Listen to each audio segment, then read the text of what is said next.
ҳаво давоми ҳафта поин рафта аз паси он сардӣ оғоз мегардад. омодагиҳои мардум барои зимистонгузаронӣ чӣ гуна аст? онҳо чиро захира намуданд? оё нархи ангишт ба ҳама дастрас аст? ба ин ва дигар саволҳо гузориши омода намудаи мо посух мегӯяд. моро пайгирӣ намоед. маркази обуҳавосанҷии вилояти суғд иттилоъ медиҳад ки санаи 8 ноябр ҳаво дар шаҳри хуҷанд ва дар вилояти суғд сард мешавад. дар водиҳо 6-7 дараҷа гарм ва дар ноҳияи кӯҳӣ бошад 1-2 дараҷа сард хоҳад шуд. тибқи маълумоти сардори маркази обуҳавосанҷии вилояти суғд абдувалӣ ҳомидов, зимистони имсола нисбат ба солҳои гузашта сард ва хушк меояд. эҳтимол боришҳо дар ин фасл кам гардад. зимистони имсола нисбат ба солҳои гузашта аз меъёри муқаррарӣ аз 5 то 10 дараҷа зиёд хунук мешавад.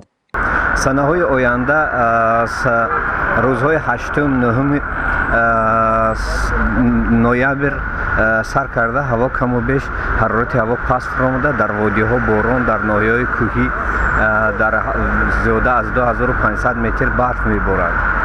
ва айни замон мо медонем ки фасли тирамоҳ охирон моҳи фасли тирамоҳ аст. миқдори боришот дар ин моҳ дар водиҳо аз 36 то 40 миллиметр ташкил мекунад. дар кӯҳҳо бошад қариб аз 50 то 60 миллиметр ташкил мекунад ки миқдори ҳамон боришоте ки бояд ки дар моҳи ноябр борад омода шудааст. ҳозир айни ҳол қариб 13-14 миллиметр дар водиҳо шудагию қариб 30-35 миллиметр дар кӯҳҳо боришот шудагӣ. якбора сард гардидани ҳаво сокинонро ба ташвиқ овардааст. дар пурсиши сари роҳӣ маълум гардид ҳоло бархе аз сокинон барои гузарондани зимистони соли равон омода нестанд. қисми дигари сокинон аз гарон будани нархи сӯзишворӣ алалхусус ангишт изҳори норӯзигӣ мекунанд, зеро барои гарм намудани хонаҳояшон дар фасли зимистон аз ангишт истифода мебаранд. онҳо мегӯянд ки нархи имрӯзии ангишт онҳоро қаноатманд намекунад. аз печка ангишт чӣ истифода мекунед? ангишт истифода мекунем. арзонам не, қиматам не мобайл.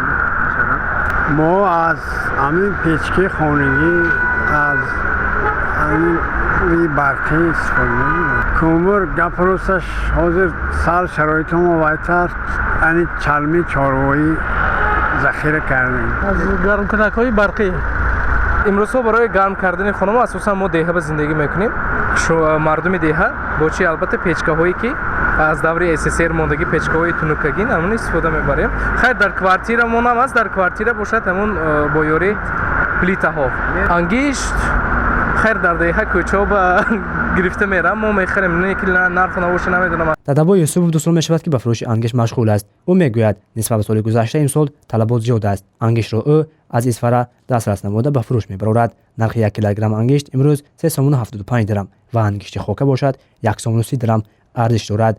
дадабой мегӯяд ки нисбат ба соли гузашта имсол нархи он гарон шуд. сабаби гарон будани ангиштро ӯ ба омадани мавсим ва ворид нашудан аз ҷумҳурии Қирғизистон рабт медиҳад, зеро пеш ангиштро ӯ аз Қирғизистон дастрас мекард. ҳоло бошад танҳо ангишти истеҳсоли Тоҷикистонро мефурӯшад. нархи ангишт хокаш айсфра ондо аз он нарх чанд сум нархош? хока чанд сум? хокаша 1,30 дирам шудааст. обуҳавосанҷон иттилоъ медиҳанд ки ҳавои моҳи ноябри имсола ба моҳи ноябри соли 2015 монандӣ дорад. паст шудани ҳарорати ҳаво бештар дар домони кӯҳҳо, шаҳру ноҳияҳои Истарафшан, Ашт, Панҷакент, Айнӣ, ноҳияи кӯҳистони Масчо, Шаҳристон дар назар аст. гузориши Насиб Ҷонабиев, Наимҷон Айюбов барои барномаи иттилоъотии Хабар.